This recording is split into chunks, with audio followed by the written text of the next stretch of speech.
Welcome everybody. This talk is entitled Way Seeking Mind, Addendum, and it's, well, I'm not Shuso yet, but it is traditional for your first talk to be a Way Seeking Mind talk, although I think my first talk as the Shuso will probably be a Way Seeking Mind talk. So this one is just the addendum part, what I've been up to for the last year or so. I left in January of last year. So what have I been up to that whole time? So it's going to be just a real kind of, not cursory, but a very quick overview of the places I've been and the stuff I've done. And at some point, I'll probably dig in further to that whole year of 15 months, actually, because there's a lot. There's a lot of stuff going on there. This last year is still part of what we call in English pilgrimage that I went on when I took my home leaving vows, although in Japanese it's angya, which literally just means walking around, just walking around the countryside. It also corresponds to, well, we call it a priest or a monk or whatever, but another term for what it is I am right now is an unsui, which means clouds and waters. And it's the image of clouds drifting across the countryside and then rain coming down and pooling at the foot of teachers that look like little mountains. So, yeah. This talk will be kind of about the training that I underwent, a little bit about the communities that I was a part of, and a little bit about the teachers I met, so Buddha, Dharma, Sangha, as I was on the West Coast. And one thing, not the most important lesson I suppose, but one thing that kind of struck me as I traveled from temple to temple and monastery, the monastery, training center, the training center, is that they were all Soto Zen Buddhist centers. So everything was kind of the same. The schedules were very similar. The sutras were all very similar, maybe different translations, maybe different emphasis on different parts of it. Yeah, everything was also just slightly different. Each place had its own particular store or accumulation or expression of karma. And yeah, each just presented a unique spin on the teachings. So I'll get into that a little bit as well. So when I left here, let's get a drink first. When I left here in January of 2025, I think that's right. The numbers are all, yeah. Anyway, I flew out to Shasta Abbey, Soto Zen Buddhist monastery in Northern California, just shy of the Oregon border. It sits basically at the foot of Mount Shasta, although it's across the highway, although you can see the mountain from the dining room, and whenever you're out on the monastery grounds, the mountain is just like right up there, kind of dominating the view. I went there specifically for a practice period, which in Japanese is ango, which means peaceful abiding. But it's an intensive meditation and work training period. It's 3 months long. Usually there's 2 per year. For whatever reason, it goes all the way back to the Rains Retreat in ancient India when the Buddha started teaching. They never settled down. They just walked all around all year, even when it rained. And the villagers kind of got upset because the monks would be tromping through the mud and stepping on worms and things like that. So the Buddha's like, we have to hide in caves and not be walking around during the rains retreat. So every 3 months out of every year, we just hunkered down. First caves and then parks, and then it turned into what we think of as a monastery. And I don't know the exact reason, but when Buddhism was introduced to China, it ended up being there's 2 retreats. I think maybe just because it's so cold during the winter time in North China that it's just, you don't want to be walking around a lot. So 3-month intensive, within those 3 months, typically there is one sesshin per month. So, and their sesshins are almost exactly the same as the ones we do here, with just the slightest variation. So if you've done a sesshin here, you understand what a sesshin is like in any other Soto Zen center, at least the ones that I've been to. When we're not in sesshin, so the other 3 or 4 weeks out of each month, you end up doing about well, at Shasta Abbey is about 3.5 hours of meditation a day, 3 services, morning, noon, and evening, plus a lot of work. So that was all that together makes like more than a full day. And if you want to get like a taste, like an image of what it actually felt like to be there outside of the practice, just the ambiance of the monastery. If you can imagine, every week your entire extended family gathers together in a house of about this size perhaps and just starts preparing for Thanksgiving dinner that's going to happen on like Sunday afternoon. It's a lot like the beginning of Home Alone before they go on vacation, and it's just people everywhere and there's 1,000 things happening. Everybody's just somehow everything gets done, and then by Sunday afternoon, evening, everybody just kind of gathers together in like a little room about this size. All the monks, monks and nuns, they only call themselves monks though. But it was actually mostly female monastics and some male. Gathered together, talked, had a treat, watched a movie, just relaxed. It was very nice, and then boom, you dive right back into that crazy, hectic schedule again and just go through the entire week. Yeah, so from the outside, what it looks like, if you were like just watching what I did, it would look like mainly meditation and work practice. So for them, work practice is the practice. They're like sitting in meditation, easy, you're not going to get enlightened that way. You're going to get enlightened in community. That's the real practice. There was one monk who, Reverend Calden, I believe, began her practice at Shasta Abbey, then she became a Tibetan monk at some point, and she spends 3/4 of the year in a cave by herself in Nepal, I believe. She's like, that's super easy. Like, nobody's bothering me. I'm just doing my own practice. People deliver food. I don't have anything to worry about. Everything's taken care of. But she's like, but 3 months out of the year, I come back to Shasta Abbey and I do a practice period. She's like, that's the hard part. And that was pretty much true. Everybody said that. Everywhere I went, they're like, living with people is hard. Which is odd, because for me it's the exact opposite. Like, I love being in community. I never had a problem with anybody. I loved every minute of it. I watch other people, young monks, have problems with people getting yelled at and stuff and like misbehaving. But me, I'm getting excited just being in a community right now. I'm just like, gotta calm it down. So like, for me, the hard part was not like so much the mental part of the meditation, but the physical part of meditation. Just sitting so much. Like, I know I worked in a factory for 20 years, so I blew my legs out, those guys are always sore, and I kind of inherited a half of a bad back from my dad. So, after sitting 3, 4, 5 weeks of sesshin, my back's just like, it's like, well, we have to do something other than sit and work. The schedule was difficult for me. Oh, yeah, the schedule is difficult. The other aspect of that is like waking up so early. Not so much anymore. It took about 2 years to get accustomed to waking up at like 4 or 5 in the morning, because for 20 years I worked at the factory second shift. So I woke up at noon, went to bed at 4 a.m., worked from 2 p.m. to 10 p.m. So that was like my circadian rhythm. That's my natural rhythm. But I've finally, through this last year, hammered myself into the shape of somebody that wakes up early. But at the time, Shasta, it was kind of difficult to wake up that early. Another aspect that was kind of surprising, I don't know why, but also interesting, was that the first or second day I was there, they had a 53-year monk anniversary. So this guy had been a monk for 53 years. And that's that number not so much, but like 50, 40, 30-year monks, very common at Shasta Abbey, which is one reason why Shuji wanted me to go there, because there's just such a breadth of knowledge of the Dharma experientially. It's quite shocking that you've been a monk for 53 years? Like, that's wild. And this is not like a tame, you'd think there's a 70 or 80-year-old man would be like a frail man. He was like out in the woods with chainsaws, chopping down trees, hauling logs in a gigantic pickup truck, keeping all the boilers fed And during the wintertime, this guy was like nonstop.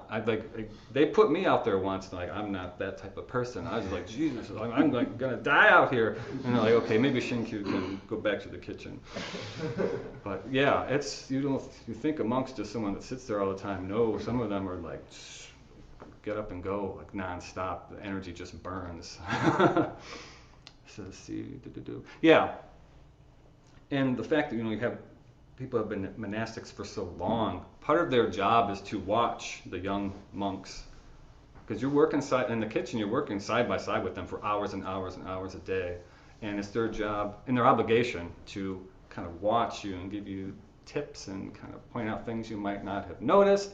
So I know when I would first get there, you'd have to run from the zendo to the kitchen to get there on time to start your work, and I'd be like, coffee now, coffee, coffee, coffee. I need it, like I'm so exhausted. And Reverend Allard one time was just like, coffee's fine, but really the question you need to ask when you come into the kitchen is like, what needs to be done? How can I be of service? And then, we can have some coffee. So that was a teaching that I carried with me through all the different centers I went to. But yeah, he was right. All about kind of reorienting. So they're trying to really train people to be monastics for the rest of their lives. So like really to orient yourself in a setting where you'll be living with people for like 50 years or so. It's a different type of mindset than I had cultivated, living in or working in factories and jobs and stuff where people just come and go nonstop, right? So, oh wait, yeah, and that training, there's more training. So that was one aspect of the training. The monks are always around watching, not seeing what you're doing. Plus I had multiple interviews with the abbess, so Dokusan's. There's a weekly reading discussion group with like a rotating cast of senior monastics that was very intense. Learned a ton from that. There's also form corrections from the guest masters. So their forms were, of the 3 places I went, the most different. So they're neither Suzuki Roshi lineage, which is San Francisco, they're not Katagiri lineage, which is here. They are Jiyu Kennen. She was a British woman who went to Japan on her own and was ordained there and brought her own lineage back. So it trained at different temples, and over the years they've kind of modified things to fit the way they want to run things. So like just even the way that they bow is different. The way they walk into a room is different. The way they hit the bells is different. The way they stand, the way they put their zagus, the folding the mat on the ground, everything's different, but also kind of the same. And that, for my mind, is very like, ugh, like I've got like 3 different sets of forms going on simultaneously. So all the elder monks are kind of watching you, and they don't normally say too much to you, but they tell the guest master. Then he'll come up to you later and be like, well, Shinkyu, the way that I noticed your feet when you put your zagu on were pointed a little bit that way. The way that we do, and then this is true of everywhere, but for whatever reason I was just like out of my mind from exhaustion. Our feet are like straight, and you just turn your body. Gentle correction. At least for me. Some other people would. Maybe we'll get into that some other talk. Were a little bit more. They didn't like to take correction. And there was some. How they say you live in community to get to wear off the rough edges. I saw that while I was there. Not with this guy. I was pretty. 20 years at the factory, having a kid, and then living in a family. A lot of the rough edges were already off by the time I got there. It was more like fine sandpaper by the time I got to these places. But some people, I'm like, wow. That's probably how I would have been if I'd been there when I was 25. It would have been, I wouldn't want to talk about it too much maybe. So that was kind of the time at Shasta Abbey. It was super intense, but also very caring and very familial. I felt very familial there. And the whole thing was really set up to transmit the lived Dharma from teachers to students, from students to students, and the entire thing is set up as a training center. Every minute of the day, it's crazy to see how it actually, how it works, just on a minute by minute basis, day by day basis.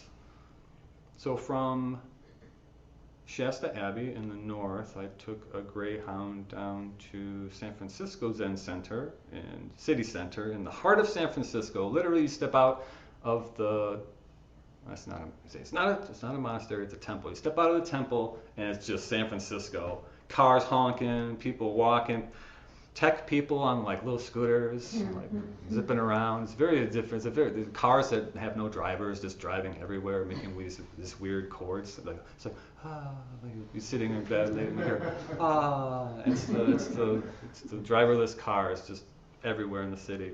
Very very different ambiance from anywhere else I've been. So.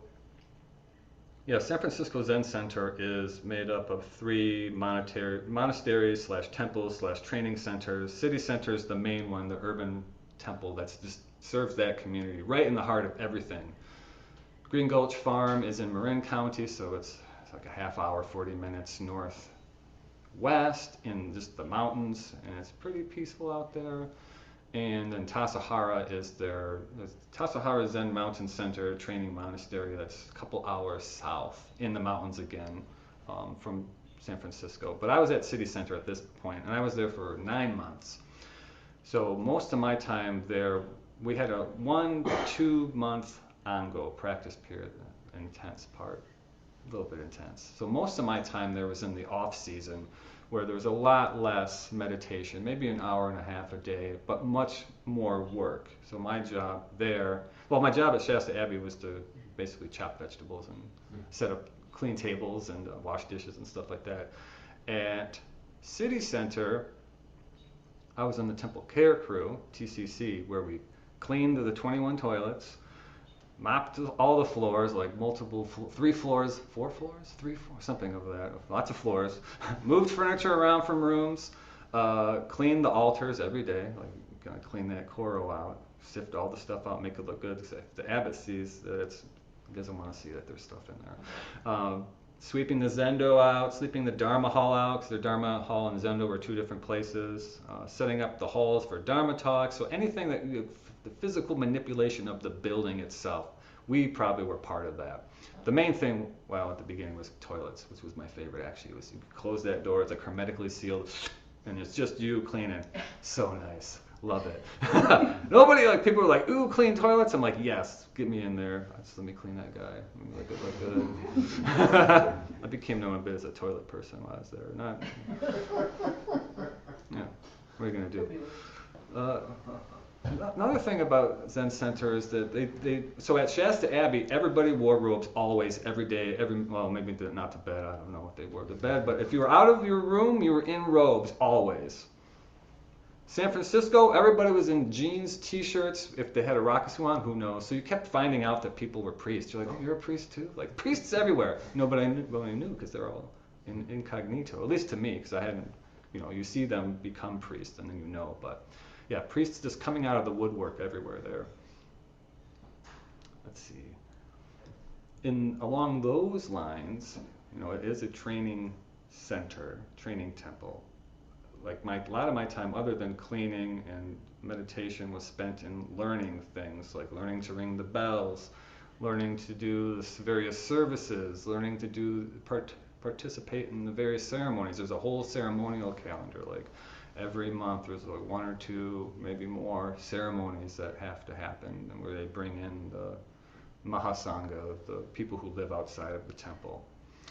Priestcraft, what do you do with your zagu? Like, do you put your zagu in like the little carrying case? So you have a little carrying case for your okesa, and usually you have your zagu, your bowing mat, underneath it. Some people would put it in their envelope, they call it, and then there's like, you're like, did you put it on top of the kesa in the envelope? You're like, no, that's naughty. You're supposed to put it, if you're going to put it in there at all, it has to go underneath.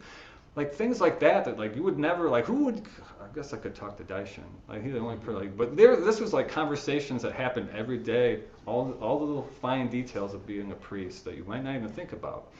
That was going on. What else is going on? Robes. I saw how they have a whole different procedure. It's somewhat similar to how we do here, but also very different. Sewing robes, I sewed my own, I fixed a bunch of robes for myself, I fixed robes for people, a lot of robe sewing going on, when to bow, when not to bow. At Shasta Abbey, bow, if in doubt, bow. If going from my room to the Zendo, they're like, people just keep giving us Buddha statues. There's Buddha statues everywhere.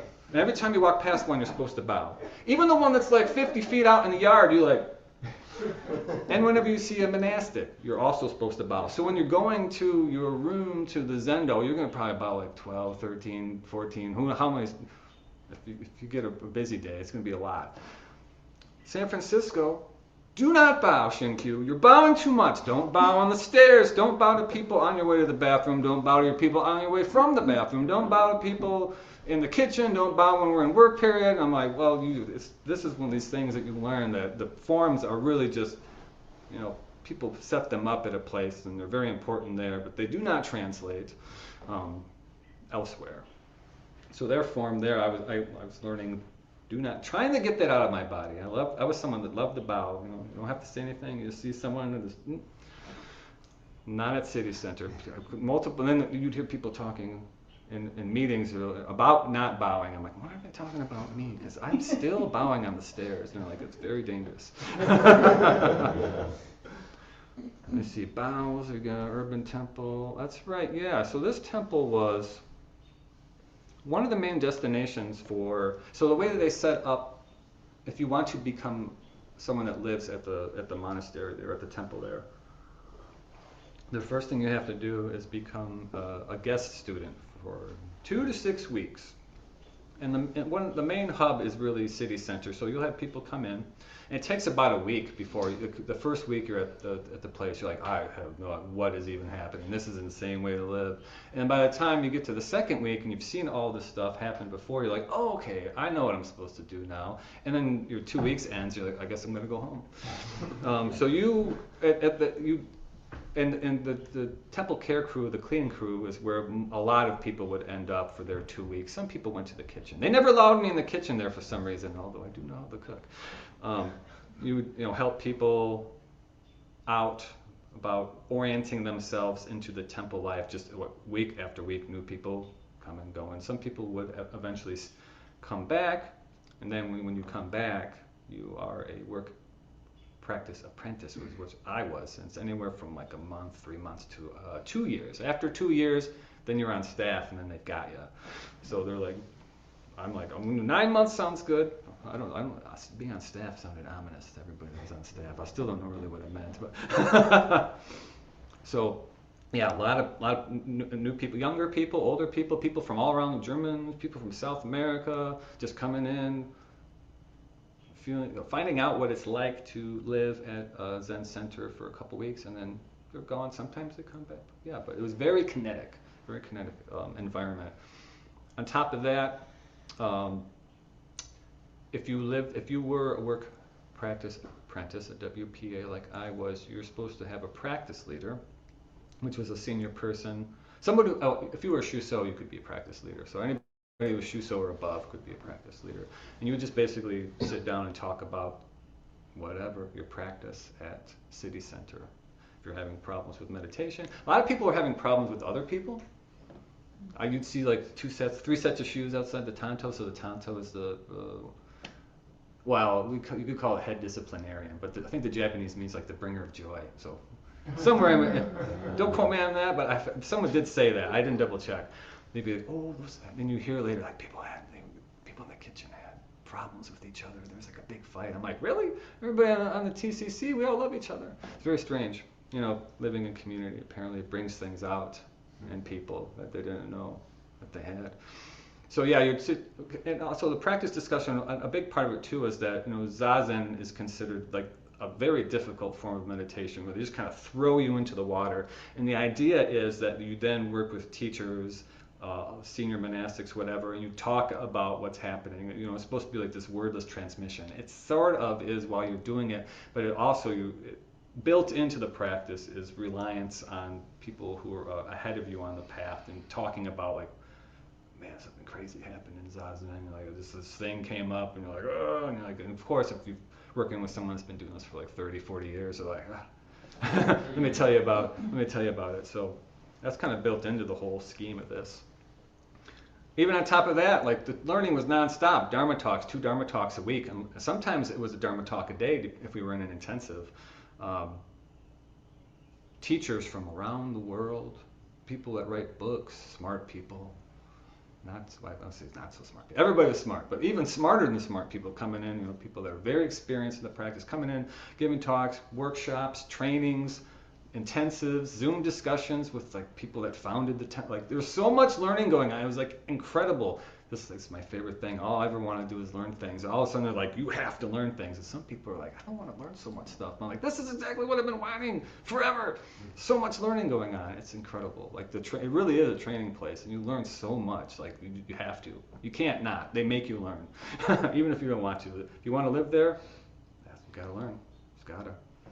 So, okay, yeah. That's kind of city center, vibrant. Start getting real excited about it because the whole place is kinetic.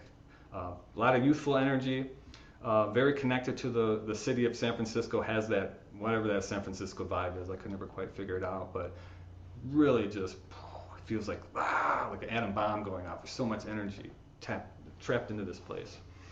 So from there, after 9 months, in January, I signed up for another Ango at Tassajara, which is, I think it's like a 2 or 3 hour drive south from San Francisco on the highway, and is it reconnoiter, is that the word? When you group up everybody parks at Jamesburg.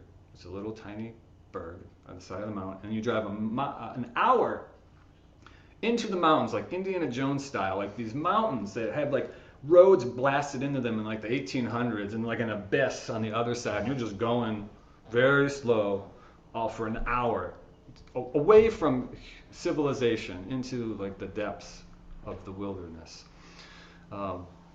And for me, growing up in the forests and plains of Michigan, I do not like a height of a mountain. But the lady that was driving us said that no one's ever fallen off the mountain except for one person in the 70s who was drunk. So I'm like, okay, we're doing okay. We are none of those, so we made it in and we made it out safe. So Tassajara, also it's the third of the 3 heads of the Zen Center, San Francisco Zen Center, is the oldest Soto Zen monastery in the U.S.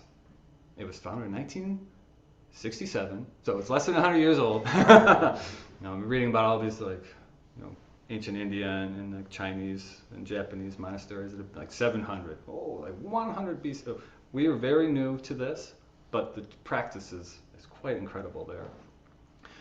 Let me see. Yeah, hard to describe Tassajara. I kept getting warnings basically from people. They're like, oh, you want to go to a Tassajara practice period? They're like, and then there'd be like this whole list of things. You better bring all this. Yeah. It's the only way. There's a couple things I found to describe it. Kind of like enhanced interrogation methods. Kind of feels like that. When I was there, on site they do have a way of explaining it. They call it being stuffed into a bamboo tube. It's how it feels, and it does feel. Sorry, it does feel like that. All these emotions are coming back up. I don't remember, somewhere along the lines, one of these places like, don't write anything down, don't read anything ever. But I wrote a practice journal. I don't know if it was them, to be fair to me. When I went over my practice journal, I couldn't remember like what it was like. I remember vaguely, I was like reading the journal of a madman. It was like, I've never been so tired in my entire life, and I worked at a factory for 20 years, and I was drinking a lot at the start. Like, think of that, like hungover, and like I've never, ever, ever in my life been this tired. Like, I was like, wow, I wrote down hallucinations I had that I was so tired. Like one day, the Zendo is on a little hill, and you come down, and then you have this path that winds its way between these rows of, they call them cabins, but they're basically tents because they don't have any insulation. And I looked like 100 yards ahead, maybe half a football field ahead, at this thing of trees, and I saw like a 12-foot tall, glistening knight in a suit of armor with like an 18-foot lance, and I looked at it and I'm like, that can't be real. And I looked down and I looked back up and he was gone. I'm like, geez, I'm like out of my mind, exhausted. Like, yeah, that transitions into the line, the practice at Tassajara is intense. Yes, intense. For various reasons. 3 reasons. Sleep deprivation is one of them. The other one is the weather. So if you have if you're only going to go to a practice period, if you're not going to be there for the whole year, you either get to pick the Ango in the inferno of the summer there. It gets over 100 degrees and there's no air conditioning. Or in whatever the opposite of an inferno is, in the wintertime where it's like below freezing and you don't have insulation, I would go to bed in my outdoor clothes, take my shoes off, put another set of socks on, and put like 5 blankets on top of me, and in fetal position under the blankets, and just be like, actually, this is kind of comfortable. I'm really warm right now. In the Zendo, I had 8 layers on. There is a little bit of heat in the Zendo. They added a little bit of heat at some point in like the 90s, maybe. I didn't get a clear. I didn't ask because I was out of my mind. But at some point, just the tiniest little bit of heat. But I still had 8 layers on: underclothes, long johns, a winter vest, my jubon here, my wool kimono that I just happened to pick up at City Center, my cotton kimono, my koromo, and then my kessa. I think that's 7, but there were 8 layers. I'm missing a layer at some point, and that kept you pretty warm. But according to the Japanese style, priests could not have anything on their heads. Priests could not have anything on their feet. Priests could not have anything on their hands. So you're like walking, you're just like, oh Jesus, my feet are real cold. Real cold. Also, so there we did, let me talk about the sashins. Then I'll talk about my regular day. So we did about 5 sashins worth of sashins while I was there. If you've never been to Tassajara, the first thing you have to do is you have to sit what they call tangaryo, which literally just means you sit in the Zendo for 5 days straight. You get to go to your cabin after you eat for a half hour 3 times a day, and then you're sitting. And it sounds horrible, but it was like the best time I had the entire time. I'm like, this is great. All I ever wanted to do was sit. I had to work at the factory for 20 years. I had to stand. Like, anyone can do this job sitting down. Why can we not stand down? It's like, standing and being in pain is part of the job at the factory. Here, I got to sit down, so no complaints. And it's very strange to watch your mind, you've been infected by the sounds and the ambiance in San Francisco, and it just over 5 days drains and drains and drains and drains and drains. And by the evening of the 5th day, I was like looking through a pane of glass. It was like the craziest calm I've ever felt in my entire life. I'm like, dang, they really do know what they're doing. It's tough, but to be fair, they warned me about it. So that's the first thing you have to do. That's the first week. And then you get into the regular schedule. And your regular schedule is about 4 hours of meditation, 3 services again, and work, just like everywhere. But no, I'm not going to transition to that quite yet. Still talking about the sashins. The second sashin was a 5-week sashin, or 5 week, 5-day. 5-day sashin, pretty much exactly the same as it is here. The second one was supposed to be a 9-day sashin, but the mountain pass snowed in and like 25 trees fell on the road, and they had to wait for the city to be able to clear it because we needed more people to come in to bring supplies or something like that. So we cut it down to 6 days. And then the last sashin was supposed to be 8 days to make up for the days we missed. However, somebody burned the Zendo down, so it turned into 6 days. Not someone from us, that's a whole other story, and I'm not supposed to really talk about it because there's a prosecution going on right now. But someday I'll tell you about this. Somebody came in and burned the Zendo to the ground. We didn't know that. We thought it was the mice. So then that turned into a 6-day sashin. But one nice thing is like my back was ready to give out, and like we didn't have to sit in the Zendo after that. So I'm like, Jesus, I'm like dying here. But still, that was like a venerable Zendo, and it's gone now, and they're in a whole process of building another one. So yeah, those are the sashins we did. My regular day, yes, 4 hours of meditation, 3 services. My job at Tassajara was to learn to do services and do services. So here, the Doan spot is actually 3 positions throughout all of San Francisco Zen Center.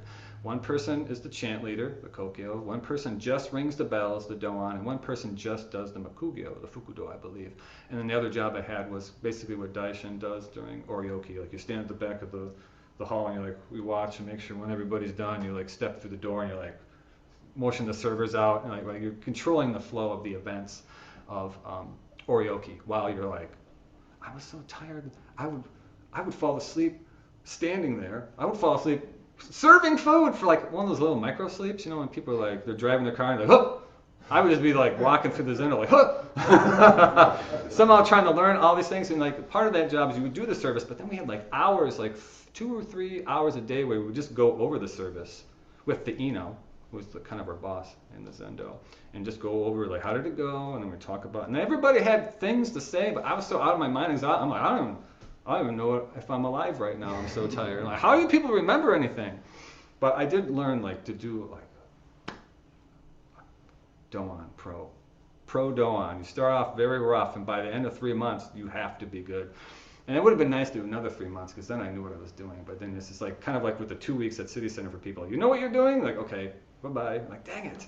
Let me see if there's any other stuff. Yeah, so it's Tassajara. That was kind of, it's good practice. Don't let me dissuade anybody from going to Tassajara if they ever do. But if you do go to Tassa, be forewarned, as people forewarned me, it's intense. If you're over 50, you do get a little bit of heat in your room, though, apparently. So I'm not, so I didn't. And these people would complain about how cold it was in their rooms with heat. I'm like, I'll trade you. And they're like, no, maybe not. So, yeah. It is said that Tassajara has some of the most intense Zen training outside of Japan. And I can verify. I haven't been to Japan, but I would assume that that is correct from my experiences there. So, wrapping up, one thing I did learn is I don't think I'm a monastery monk. I could probably live there if I had to, but like Koji said, he's like, I get tired of people telling you what to do, like all 24 hours a day, month in, month out. It's like, I just kind of want to not have someone tell me what to do for just a little while. Village priest, I'm all about that. Very cool. I remember telling people, because everyone, when you're at a place, they're like, oh, we got someone, like we need to keep them here. Like, what are you going to do? Are you going to stay here? I'm like, I'm going back.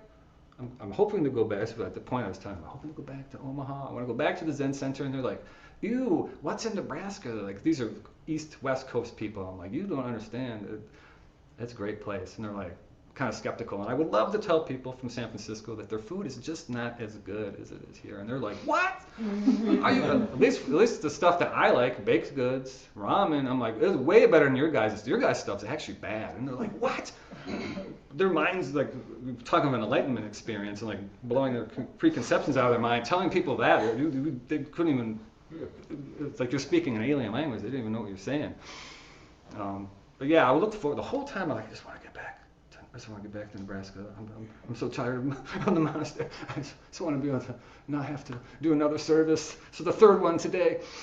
So yeah, it's nice to come back now too after having had all this training, because when I was here the first time, a lot of my experience was very book-ish. I had done stuff, but it was very conceptual. Now it's like Tassajara definitely burned it into my body and mind. Like I can't get it out.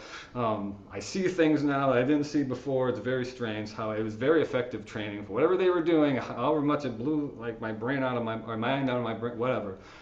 It all worked. So that was basically the main reason I went on the Anga, so I could learn all this stuff, so I could bring back some of this teaching and training to everybody here. So I am doing that. So actually, it was worth everything, all that time.